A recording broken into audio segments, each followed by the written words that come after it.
बिस्मिल्लाहिर्रहमानिर्रहीम। साथियों, आज हमने पढ़ा प्रेजेंट इंडेफिनिट टेंस के सादा और मनफी जुमले। अब मैं जरा तेज चलूंगा इसको रिवाइज करने के लिए, सिर्फ 2 या 3 मिनट में मैंने इसको एक्सप्लेन करना है। प्रेजेंट इंडेफिनिट टेंस को फेल हाल सादा बोलते हैं। निशानी है, ता है, ती है, ता हूँ, ती हूँ, ते है, ती है वगैरह।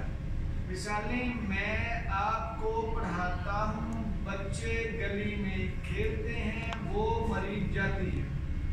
फार्मूला इसका है सिंपल वाला, सब्जेक्ट वर्ब की फर्स्ट फॉर्म के साथ एस या एस का इजाफा प्लस ऑब्जेक्ट। मैं आपको पढ़ाता हूँ, आई टीच यू। बच्चे गली में खेलते हैं, चिल्ड्रन प्ले इन स्ट्रीट। वो मरीज जाती है, शी गोज टू मरीज।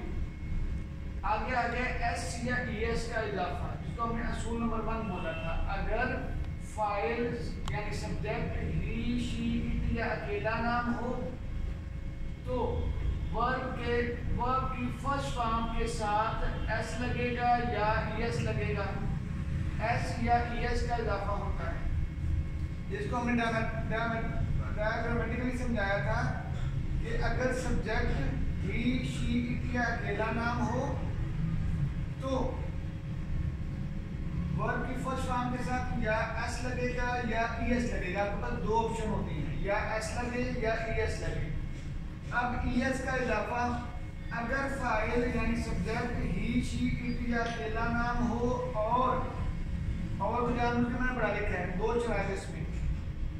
वर्ब के आखिर में CH, SH, SS, O और X आ जाए, में से कोई एक आ जाए तो ES का इजाफा करते हैं, वरना S का इजाफा होता है। मिसाल हमने दी है, उसकी मिसालें देखिएगा। मिसाल थी, बच्चे गली में खेलते हैं। ये देखिएगा, वो मरी जाती है, शी गोज टू मरी। ये O आ गया, शी सब्जेक्ट था, आगे आ गया O के बाद ES का इजाफा हो गया, शी गोज टू मरी। ठीक, अब आएंगे मनफी जुमलों पे। मनफी फार्मूला, सब्जेक्ट के बाद डू या डज के बाद नॉट, वर्ब की फर्स्ट फॉर्म प्लस ऑब्जेक्ट। मैं आपको नहीं पढ़ाता हूँ, I do not teach you. ठीक है, डू और डज का इस्तेमाल देखिए भाई। डू आई के साथ आता है, वी, यू, दे और ज्यादा नामों के साथ। डज ही, शी, इट या अकेला नाम हो यानी third person singular, third person के ऊपर नाउन होता है। ठीक हो गया। अब इधर आ जाते हैं, बच्चे गली में नहीं खेलते हैं, children do not play in street.